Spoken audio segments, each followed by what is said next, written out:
नमस्कार दोस्तों, आप सबका स्वागत है हमारे चैनल एस्ट्रोवर्ड में। अगर आपने हमारे चैनल को अब तक सब्सक्राइब नहीं किया है तो अभी सब्सक्राइब करें।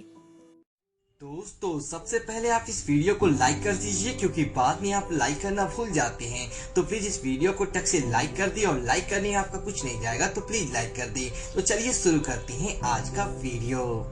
दोस्तों नवरात्र आने वाली है। कर्मण्ये वादे करास्ते माला पेसु कादाचना। आपको सिर्फ कर्म करते रहना चाहिए, फल की चिंता नहीं करना चाहिए, ऐसा हमारे शास्त्र कहती हैं। लेकिन माता भवानी की तृप्ति पूर्वक पूजा करने से मनुष्य की सभी मनोकामनाएं पूर्ण होती है, और जो भक्त होते हैं वह जीवन में सफल होते हैं। दोस्तों नवरात्र का पावन त्योहार शुरू हो रहा है, और नवरात्र पर 9 दिनों तक माँ दुर्गा की विशेष भक्ति करने से जो भी भक्त होते हैं उन्हें विशेष फलों की प्राप्ति होती है।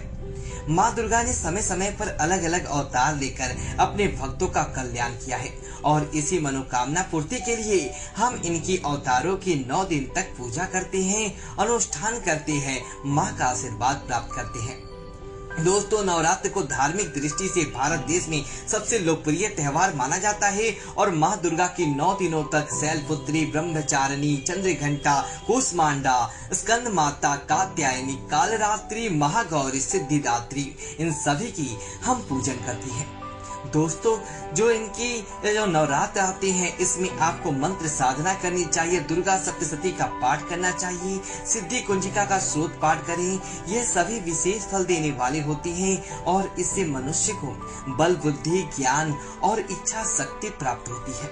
अगर कोई अशांत प्राणी है तो उसे शांति मिलती है, और सैकड़ों प्रयत्न के बाद भी अगर आप कहीं पर सक्सेस आपको नहीं मिल रही है तो इनके छोटे छोटे उपाय को करके नवरात्र में आप सफलता प्राप्त कर सकते हैं। जिनकी तृप्ति के लिए देवी देवता भी जिनकी अरदास करती हैं। कहा जाता है कि श्री राम जी पहली बार रावण पर विजय प्राप्त करने के लिए माँ दुर्गा की आराधना की थी, और जो भी मनुष्य 9 दिनों तक सच्चे मन से विधि विधान पूर्वक पूजा पाठ करता है उसकी सभी मनोकामनाएं पूर्ण होती है।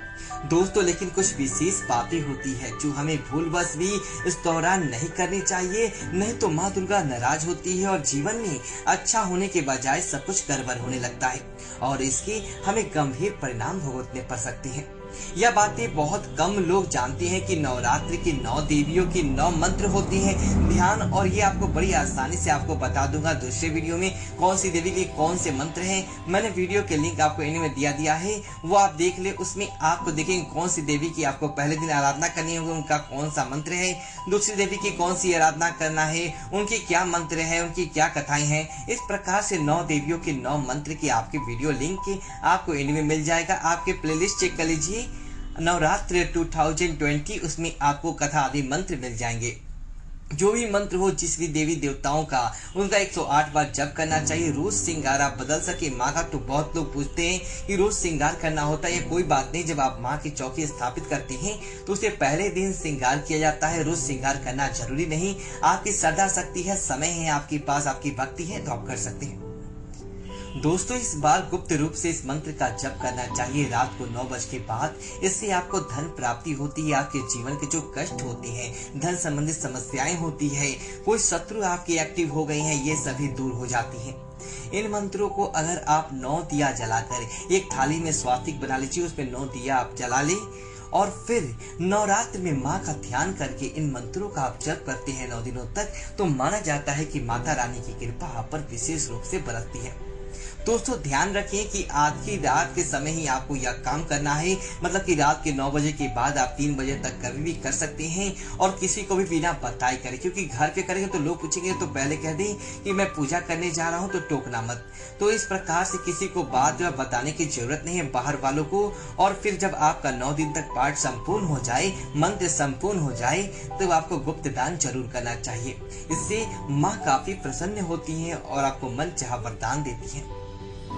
इसके अलावा दोस्तों तांत्रिक रात्रियां होती है नवरात्र, तो कुछ तांत्रिक चीजें आपको इस दौरान जरूर रखनी चाहिए। मैंने दूसरे वीडियो में आपको बताया है कौन से वह 6 चीजें आपको रखनी चाहिए अपने पास। और खासकर जैसे कि हत्था जोड़ी है, हत्था जोड़ी होता है जैसे कि कहते हैं कि मैजिक होता है, जिनके घर पर हत्था जोड़ी होती है उनके घर पर कभी भी कोई दुर्भाग्य छू नहीं सकता। चाहे धन की समस्या हो, चाहे किसी प्रकार की ब्लैक मैजिक आदि की समस्या हो, किसी प्रकार की अगर निगेटिव एनर्जी हो आपके घर पे, बहुत ज्यादा कला होती हो, कलेश होती हो, लड़ाई झगड़े होती हो, रोग दोष पीछा नहीं छोड़ता हो, दुर्भाग्य पीछा नहीं छोड़ता हो, कोई काम बनते बनते बिगड़ते हो, बिगड़ जाता है, बनते बनते रह जाता है दोस्तों, इन सभी के लिए आपको घर में हत्था जोड़ी जरूर रखनी चाहिए। खासकर अगर आपके पास दुकान है, शॉप है, आखिर आप गले में रख सकते हैं, कोई भी आपकी फैक्ट्री है, प्लांट्स है, तो वहां पर पूजा स्थल पर गणेश लक्ष्मी, खड़े हुए गणेश लक्ष्मी आपको विराजित करने चाहिए और उनके सामने आपको हत्था जोड़ी रखनी चाहिए। इसी प्रकार से घर में जो पूजा स्थल है वहां पर आप माता लक्ष्मी के सामने, माँ दुर्गा के सामने आप हत्था जोड़ी को सिंदूर में रखती हैं। एक सिद्ध की हुई हत्था जोड़ी आपको लेनी चाहिए। ध्यान रखिए कि 1.25 लाख जब से अपने वृद्ध हो किसी प्रकार ब्रह्मचारी द्वारा, इसे ही हत्था जोड़ी आपको घर में रखनी चाहिए। और हर पूर्णिमा पे, हर अमावस्या पर, जो भी आप एकादशी आदि पर जब भी आप या लक्ष्मी पूजन आदि करें, उस पर एक चुटकी सिंदूर आपको जरूर अर्पित करना चाहिए। रोज आराधना करें, सुबह सुबह शाम दिन धूम करके, हे हत्था जोड़ी, हे माँ लक्ष्मी का स्वरूप मानी जाती है हत्था जोड़ी, तो बोली हे माता लक्ष्मी आप हमारे घर में विराजमान रहिए, सदा विराजिए। इससे आप देखेंगे कि दोस्तों किसी प्रकार की आपके घर पे समस्या नहीं होती। इसी प्रकार से गोमती चक्र भी होता है। आपको गोमती चक्र, 7 गोमती चक्र लेकर के अपने घर के मुख्य द्वार के दाहिनी ओर आपको येलो कलर के रेशमी वस्त्र में बांध कर हैंग करके रखना चाहिए। दोस्तों ध्यान रहे, जब हम मुख्य अपने अंदर की आप करेंगे तो मुख्य द्वार पर खड़े होकर तो दाहिने हाथ में आपको ऊपर लगाना चाहिए, इसे बांधना चाहिए। येलो कलर के रेशमी वस्त्र में बांधे और इसे आप चाहे तो रेशमी वस्त्र को होली दिवाली या जब भी बड़ा त्योहार आए आपको इनको वापस से स्नान करा दे गोमती चक्र को, और फिर वापस से कपड़े में बांध कर आपको इसको हैंग करना चाहिए। दोस्तों यह मैजिक टावर कहते हैं, जिसे हमारे मोबाइल का नेटवर्क होता है, कैच करता है मोबाइल। इसी तरह से गोमती चक्र भी माता लक्ष्मी को अट्रैक्ट करता है, दुर्भाग्य को दूर करता है और आपके घर में सौभाग्य बढ़ाता है। वस्तुएं जब भी आप किसी से लेते हैं तो आपको यह ध्यान रखनी चाहिए कि कोई भी प्रॉपर जो एस्ट्रोलॉजर है उनके साथ आपको पता करके इसे सिद्ध की हुई लोकल में लेनी चाहिए। इस प्रकार से आपको लेनी चाहिए कि अन्यथा आपको बिना सिद्ध किए हुए चीजें आप इसे ले लेते हैं तो कहीं से भी रोड पे मिलती है, कहीं से भी, तो आप ये चीजें आपके घर पर काम नहीं आती और फिर आप कहते हैं हमने तो रखी हुई है पर हमारे घर पर कोई काम नहीं होता। दोस्तों यह चीजें आपको, तांत्रिक चीजें, ये जो इतर तंत्र से रिलेटेड चीजें होती हैं, ये आपको जरूर अपने घर पे रखना चाहिए। और ध्यान रखिए, माँ दुर्गा की आदि शक्ति कहा जाता है। इनकी आराधना, इनकी पूजा परम ब्रह्म से की जाती है। इनकी तुलना और ज्ञानता रूपी जो राक्षस होते हैं हमारे जीवन में, उन सभी को दूर करने वाली परम शक्ति है। इनकी आराधना आपको इस नवरात्रि में जरूर करनी चाहिए। भूल से भी आप कोई 9 दिनों में नॉनवेज आदि नहीं खाना चाहिए। जो भी व्यक्ति खासकर व्रत करते हैं, चाहे आप किसी भी धर्म को बिलोंग करते हैं, आपके धर्म में भोग भी लगता हो, लेकिन फिर भी अगर आप व्रत करती हैं माँ का और सात्विक व्रत करती हैं, तो इसमें आपको कभी भी नॉनवेज नहीं खाना चाहिए। जो भी बाकी साधना आदि के डिफरेंट नियम होती हैं, बाकी सात्विक पूजा में कभी भी नॉनवेज की नहीं खाना चाहिए। और इस दौरान हेयर कटिंग करने की खास मनाही होती है। बाल बनाना, दाढ़ी कटवाना, नाखून काटना, ये सभी चीजें वर्जित की गई है। लेकिन जो बच्चों का मुंडन होता है वो बहुत शुभ माना जाता है। और इस दौरान आप नवरात्र में घर में, मैंने लास्ट वीडियो में बता चुका हूँ कि घर खाली नहीं छोड़कर जाना चाहिए। अगर आप अखंड ज्योत की स्थापना करें माँ की, तो इस समय कलश स्थापना करें तो घर खाली नहीं छोड़ना है। इन केस आप छोटी फैमिली से हैं, कहीं और है नहीं आपके घर में बच्चों को स्कूल से लाने जाने या कोई अर्जेंट है, तो आप एक गणपति जी को बैठा दीजिए वहां पर। हे गणपति जी मैं आता हूँ, मैं माता का ध्यान रखना। या फिर मिट्टी के गणपति थोड़े से गमले से लेकर एक पुतला सा बनाकर वहां पर विराजित कर दी।